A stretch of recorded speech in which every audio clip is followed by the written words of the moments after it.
keď ešte chcete prípadne počkať, tak budete nás počuť aj vzadu. A budeme pokračovať ďalším blokom a budeme sa inšpirovať aj medzinárodnými skúsenosťami. A ja iba pripomeniem, keďže už vidím, že sa nám tu prevrhávajú nejaké veci, a tie poháriky a šálky potom ideálne odneste prosím naspäť na bar, ako nás žiadali organizátori. No a ako prvá teraz vystúpi Karin Heremans z EU Knowledge Hub z Belgicka, ktorá je zároveň tutorkou našej kolegyne Mariany Heřmánkovej, ktorá sa vám prihovorí zajtra. Spolu s Karin sa pozrieme na to, ako sa s prevenciou radikalizácie mladých vysporiadávajú v belgickej spoločnosti. A ja pripomeniem aj slajdo. Ak chcete, môžete klásť otázky, použite hashtag radikál na slido.com. Karin, the floor is yours now.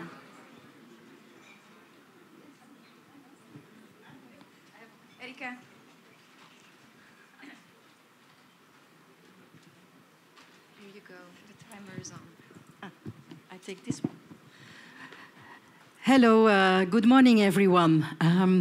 I'm coming from Belgium. Oh, the slides.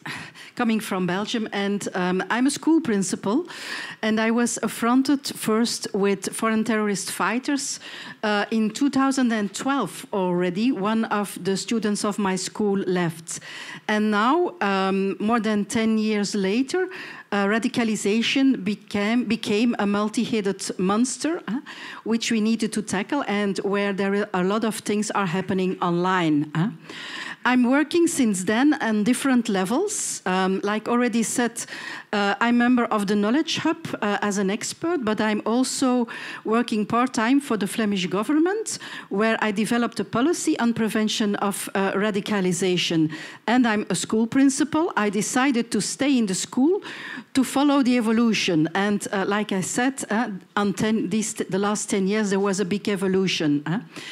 The Knowledge Hub is a European network of researchers, policymakers, practitioners, and partners who are having meetings. We had the last meeting on Monday, and writing papers, also giving consigns to European countries, sharing knowledge to hope to work on a better prevention and countering of violent extremism among youngsters and adolescents also.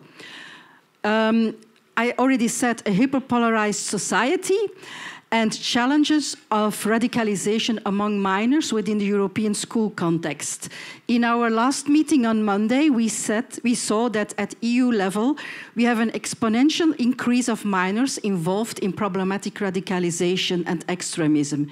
Jihadism remains number one, followed by right-wing extremism and left-wing extremism. The fascination with violence is stronger than the fascination with ideology. We already heard it this morning. There is an anti-system thinking, hypermasculinity, the manosphere, anti-LGBTQA, and anti-Semitism. We have online radicalization with consequences in the offline world, and both users and producers of problematic content are often minors.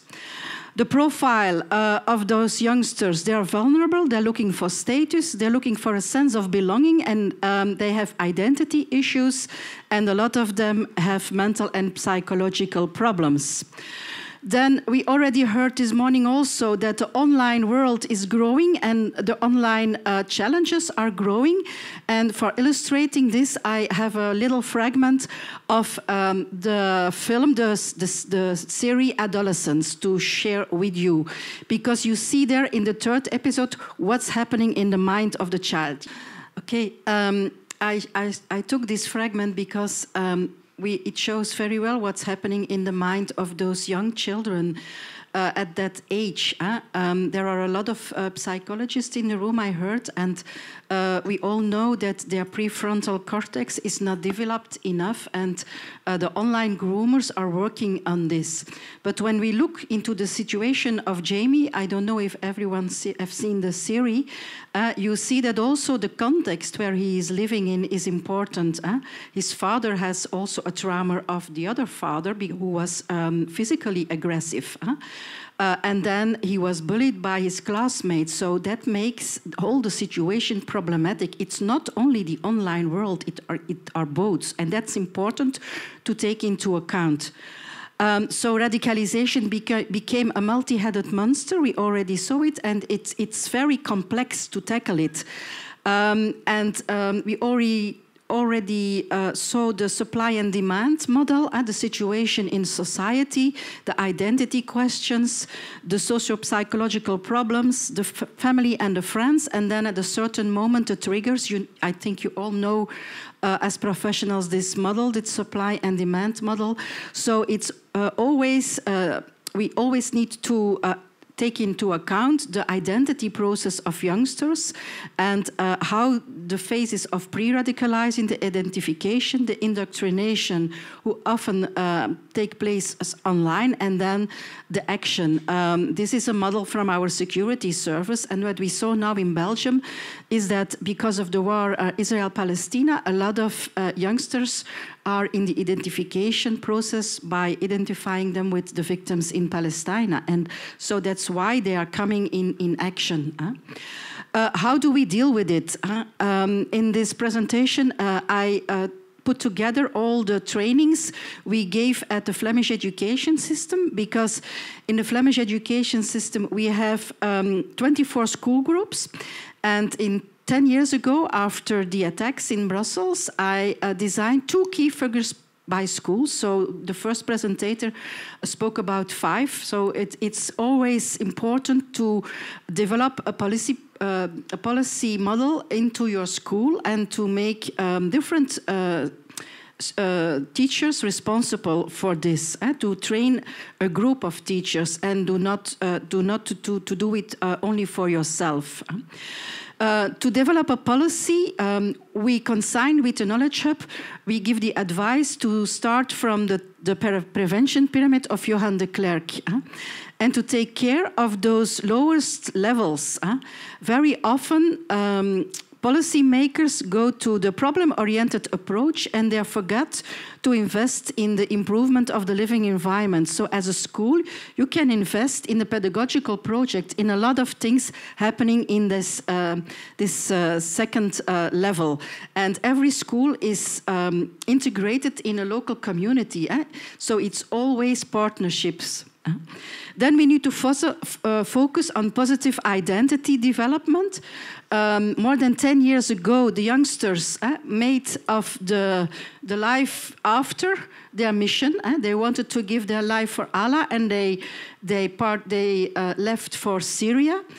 Now they are acting against our system, against the democratic values. So that's why we need to invest in the environment, to have another behavior, to develop their capacities, and to work on their values and their convictions. So it is very important to take care of those back levels, and to take care of the mind of those youngsters who are very susceptible for those influences online.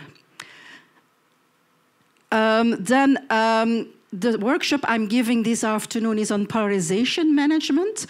We'll go deeper in it. I have a little film, but I only have 13 minutes, so we will skip the film, and I will show it this afternoon. So for polarization management, there are 4 game changers, and we will exercise on this afternoon. Change the audience, change the subject, change position, and change the tone. And I have a lot of practical examples, and I advise everyone to work with the model.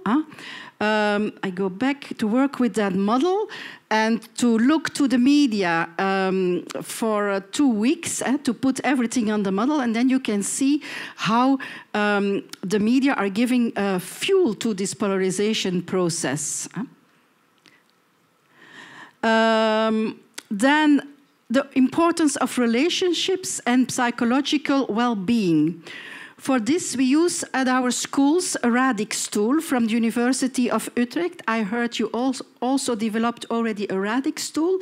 In this Radix tool, we bring into account all the environment factors of the youngsters. So we make a round table with psychologists, with parents, with security people, and we have a lot of questions, and it's like a risk assessment. We take into account the behavior, the mental health problems, the contacts, family, friends, the cultural religious setting, the political ideological expressions, and then connecting to the result, we are making a plan, an individual plan for the youngster.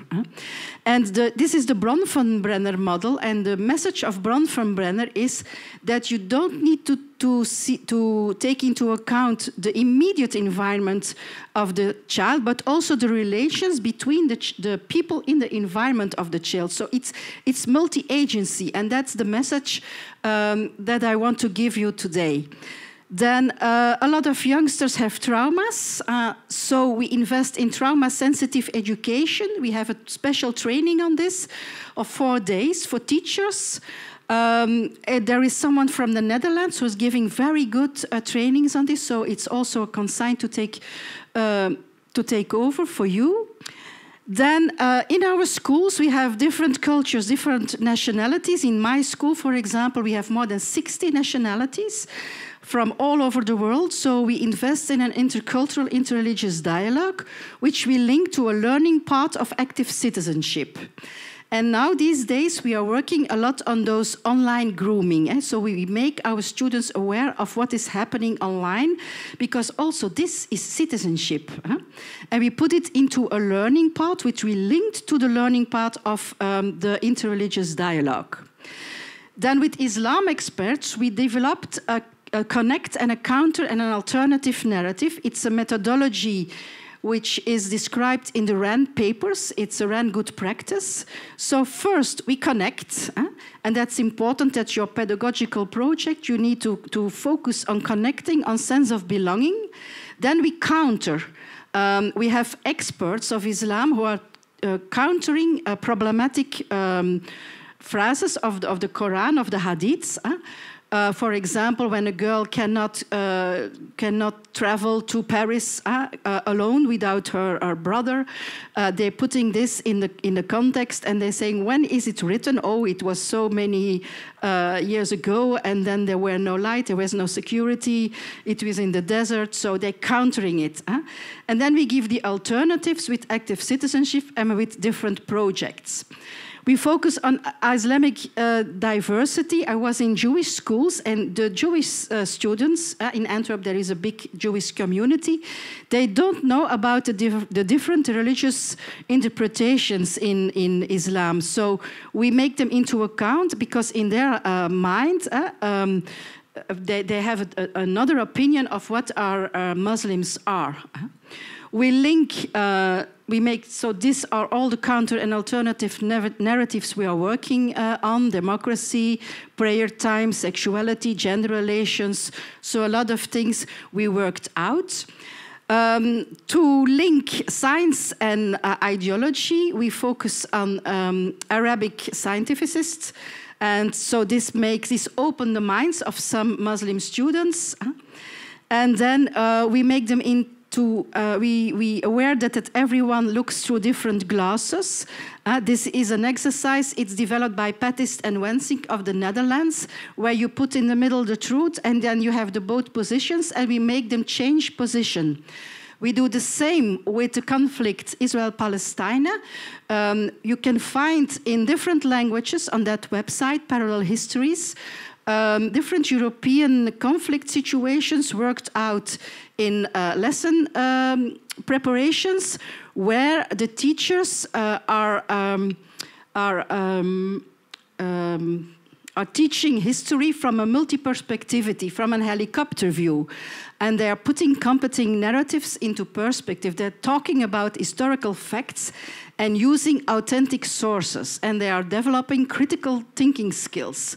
So for the war Israel-Palestine, our teacher of history split the class in two. And one part of the class was reading the handbooks of the children in Palestine, and the other part was reading the handbooks of the children in Jewish schools in Israel. And they need to defend the position, and then they need to change position. And this gives a click in their minds. And it positions teachers in a coaching role. And so you have a very good connective narrative. So they switch perspectives, but you need very good history teachers for this. Then you don't need to invest only in media literacy and critical thinking, but also in digital literacy. And there we have a European project. I will send the link to a training from Olivier Koubergs. I will send the link after the meeting. It's a training on the 4th of November in English, so you can follow it on all the online development, all the grooming, what's happening online for children. University of Finland also developed a model, the digital literacy model, the 3N model, where they analyze by artificial intelligence the narratives, the needs for the youngsters. What are their needs? What are the narratives they're searching for? And what are the networks they're in? And this is a very good model to prevent, to know where are they in. So in the future, we not only need legislation for artificial intelligence, but also models research models who look for what is happening online in this online world. And then communication. I already said you need to communicate, you need to connect from an independent position. That's also what I will show in the workshop. You need to show empathy, to invite, to not focus on identity issues, to offer dilemmas, to make the youngsters aware about what they are doing. So communication is very, very, very important. And then last but not least, in that very heavy period in 2012 until 2014, there was no policy yet in Belgium on the prevention of radicalization.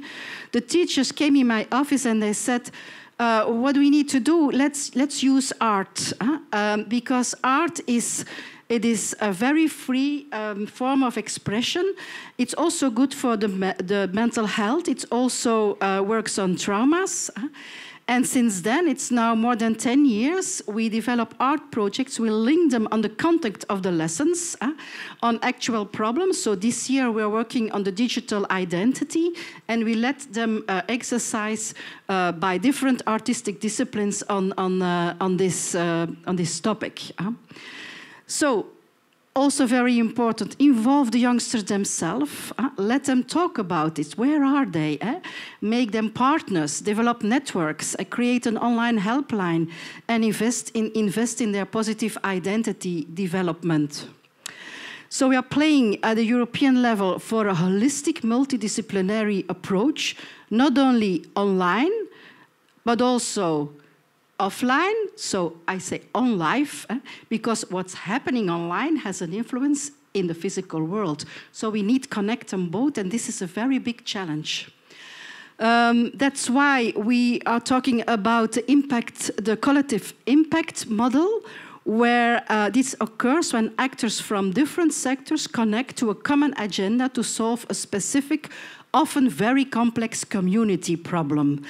And that's why at the Belgian level, they developed local integral security cells on radicalism, extremism, and terrorism.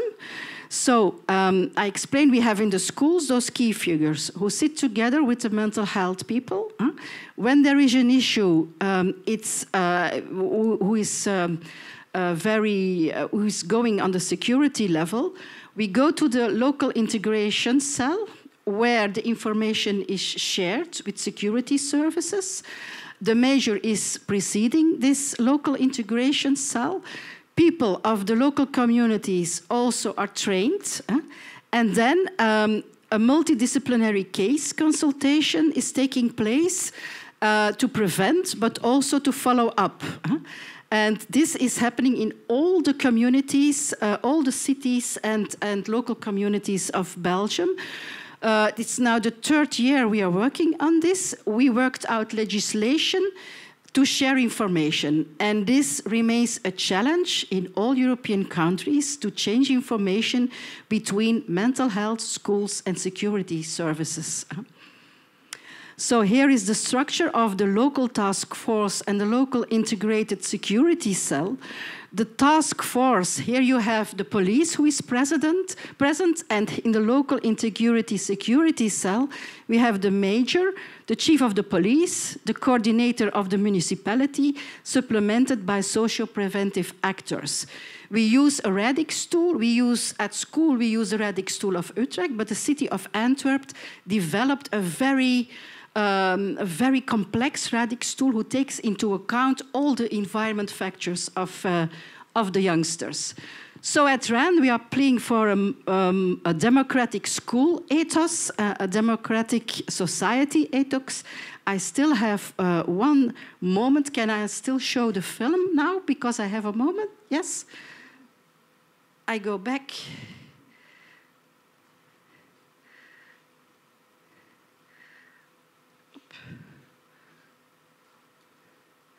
Okay.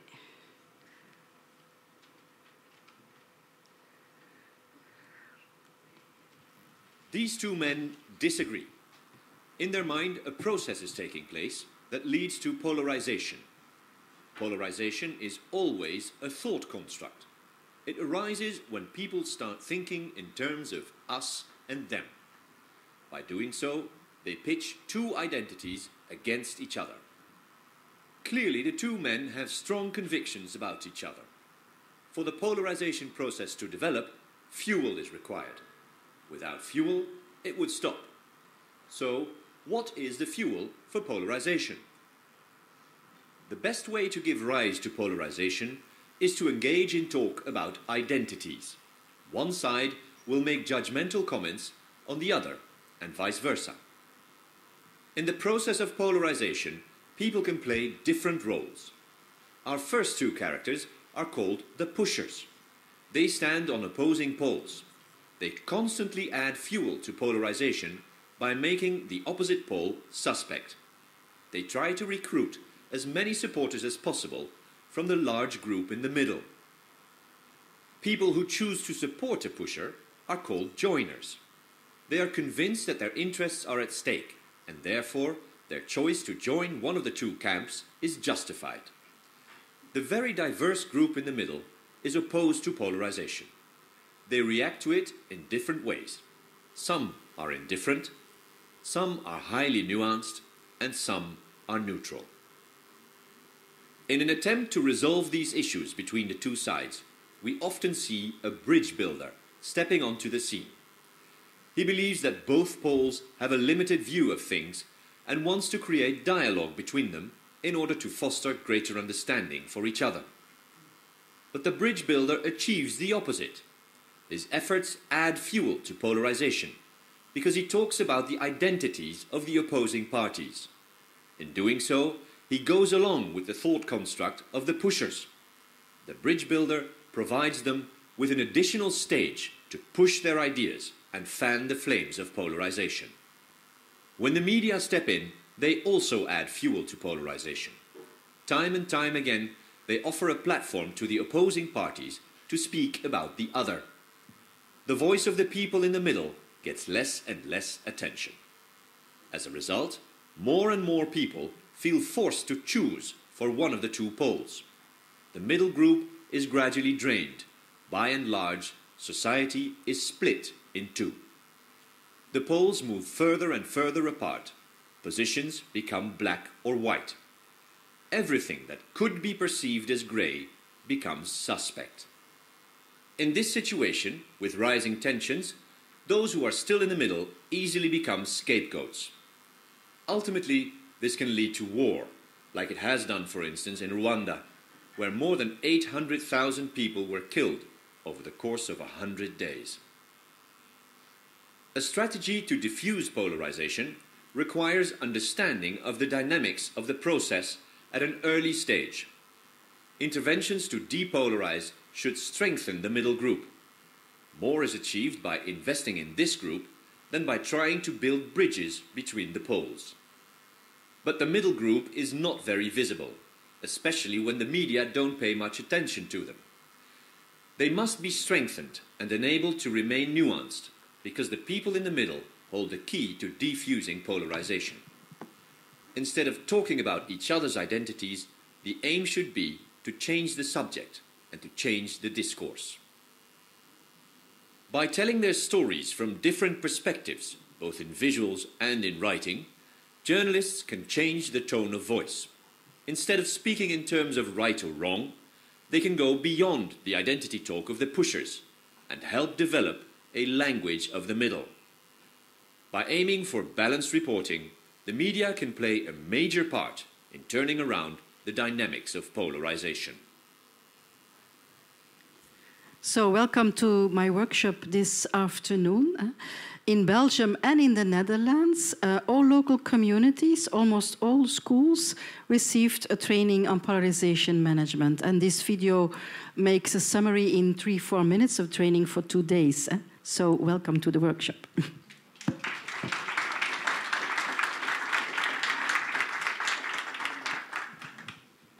Thank you very much, Karin.